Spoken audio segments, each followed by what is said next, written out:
does a paraprofessional do?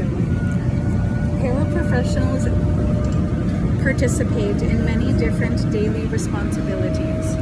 Those job tasks vary from school to school. Generally, if you work in a school, the types of responsibilities you can expect fall under the categories of instructional tasks, behavioral and support tasks, clerical tasks, supervision tasks, planning and preparation, and personal care tasks. Table 1.1 describes each type of task and provides an example. These are examples of tasks that you could be assigned, but you may be assigned additional tasks not included here. Type of task, instructional task. Example, reviewing vocabulary with a student, reteaching a math method, rereading a book with a student, running a center at center time, helping a small group during a science lab. Behavioral support tasks, providing positive reinforcement, addressing sensory needs, following a behavior plan, helping a student calm down. Clerical tasks, making copies, creating modifications planned by educator, enlarging materials, increasing font size. Supervision tasks, supervising students on the playground, on the bus, or in the cafeteria. Planning or preparation tasks, making math or vocabulary games, creating a communication board, preparing or labeling material. Personal care tasks, helping students dress after physical education, providing support while students put on or take off outdoor clothing, assisting students in brushing hair or teeth, helping students use the restroom. Reflections. Take a moment to consider the tasks and roles you currently do on a daily basis. Do they align with the roles and tasks in Table 1.1? If not, what roles and tasks in the figure might you want to incorporate into your daily work? Take a moment and write them down. Might those additional roles and tasks require collaboration with colleagues? Teamwork is critical to student and professional success. So in Chapter 4, we will discuss how you can approach and collaborate with your general and special educators to discuss and clarify your roles and tasks. Job tasks also depend on the type of support you were assigned to give. You may provide one-to-one instruction and a small group instruction. You might be responsible for student observation and data collection with regard to academic support or behavioral support.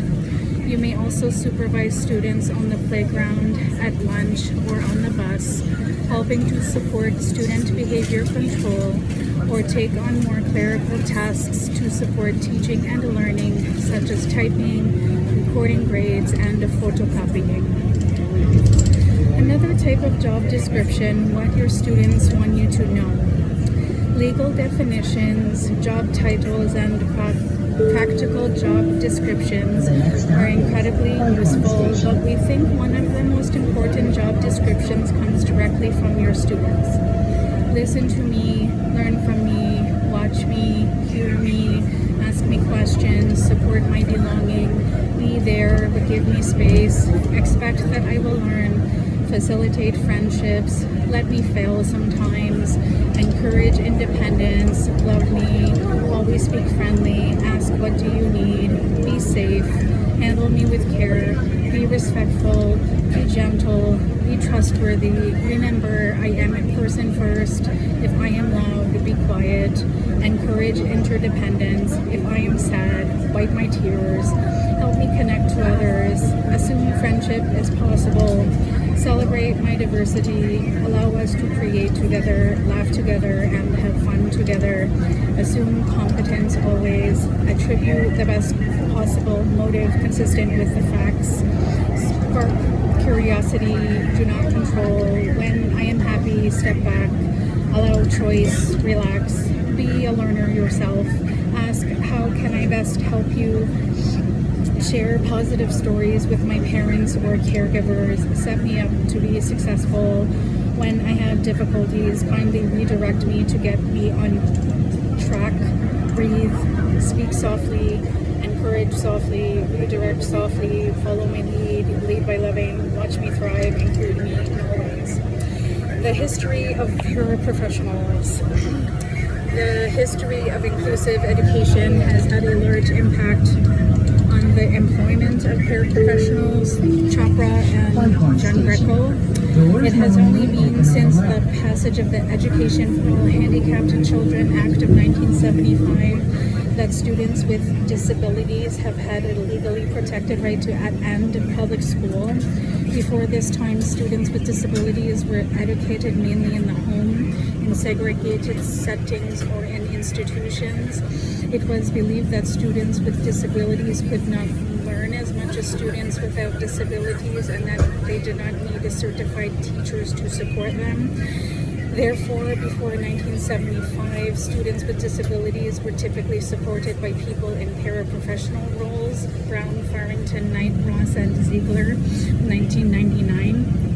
In the 1970s and 1980s, however, a strong parent-driven movement began advocating to educate children with disabilities in general education settings alongside peers, friends, and neighbors without disabilities.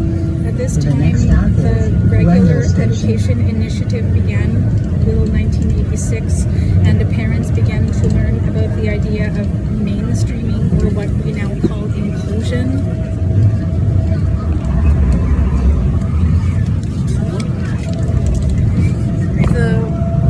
Paraprofessionals accordingly shifted as students with disabilities began participating in general education classrooms. At this time, paraprofessionals began to provide greater academic and behavioral support. By the 1990s, a wider array of students with more significant disabilities was included in classrooms across all grade levels in school, and there was a large boom in the hiring of paraprofessionals. From 2000 to the present, inclusive education and high expectations for students with disabilities has become a greater legal mandate. Two precedent-setting court case, Andrew F.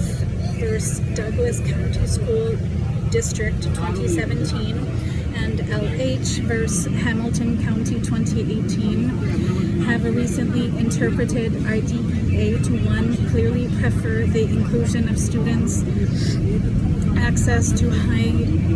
students with disabilities in general education classrooms, and a two, closed bracket, provide students with access to high expectations through appropriate supports and services. Therefore, the use of paraprofessionals to support students in inclusive settings has increased steadily.